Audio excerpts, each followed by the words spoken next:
So this comes up all the time. I mean, there's never a time when we're doing a mortgage coach deployment. While most invest for that APR management to make sure that, hey, we have a policy, this is how rates are being quoted. We want to make sure that that's done compliantly. We want to make sure that loan officers are doing it, and that's being led from the top down. But it comes up all the time with just the whole open house flyer thing. Mitch, I guess, how would you answer this?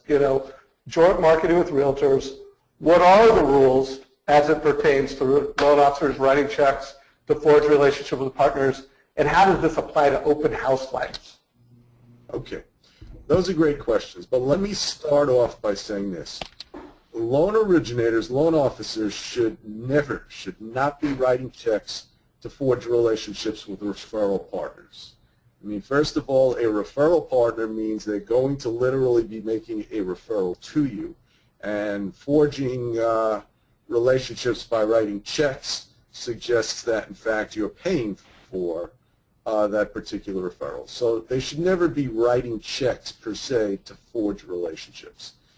There is this concept of joint marketing, and under RESPA, joint marketing is perfectly fine. You can, for example, market together with a realtor. You can market together with a builder. What you need to do is pay your fair share of the marketing. You can't pay their share of the marketing. You have to pay only your fair share of the marketing. So number one, you need to have the value of the marketing. You need to have established that. And number two, you need to know how much of that marketing pertains to your business as opposed to your partner's business. How much of an ad are you taking up as opposed to how much your partner is taking up along those particular lines. Now, distributing promotional materials at an agent's office, I talked about that a little earlier, and at an open house, in the interpretive rule that was issued in 2010, there was language in there that suggested that may, in fact, amount to no more than a referral.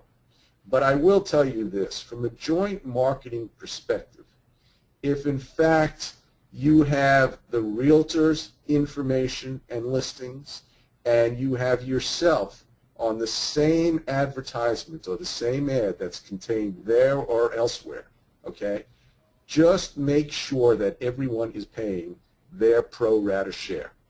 That is absolutely essential.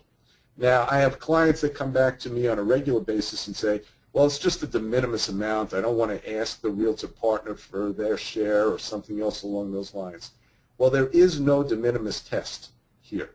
And in fact, if a regulator is going to pick up one of those flyers and you're both going to be on that flyer, the first thing they're going to ask is, how's this being paid for?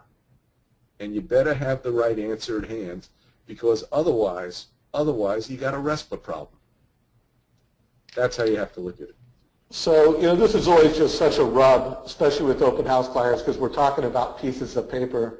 At Mortgage Coach, we're really passionate about delivering advice in modern ways. And modern ways are just delivering it with a link that opens up on a device and just cutting the paper out. So we'll talk about that as we close the call. But there's a modern way to support a realtor at an open house. In fact, there's a lot of more modern ways to support people, and just you do it smart. We use less paper, less de minimis charges. So we'll talk about that. But loan officers, do this, guys, do this right. We work with a lot of lenders, from banks to independent lenders, and we see a lot of different ways that they address it. But every time we see it, it creates a lot of extra steps. So there's easier ways of doing it.